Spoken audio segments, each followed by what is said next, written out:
Assalamualaikum, halo guys, tahu nggak sih kalau saya ke Bandung, dari stasiun ke Paskal 23 selalu jalan kaki loh. Nah, baru jalan sekitar 300 meter, ada nih yang jualan cuanki, namanya Cuanki Station.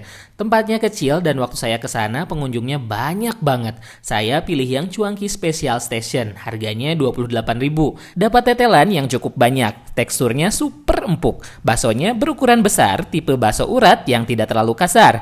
Tahunya dikukus, lembut banget, bukan yang pengker. Yang paling spesial menurutku adalah cuanki lidah dan cuanki batagornya. Enak banget, ikannya lebih terasa, beda dengan cuanki di Tasik atau di Garut. Kalau pengen lebih kenyang, bisa pesen Indomie. Oh iya, di sini tuh ada 2 jenis sambal. Favorit saya yang sambal daun jeruk, aromanya wangi. Terus kalau ke cuanki ini sih emang enaknya harus dicampur saus. Rasanya lebih enak deh. Buat yang lagi di Bandung, cobain deh ke Cuanki Station, Jalan Kebon Kawung, seberang Zodiac Hotel.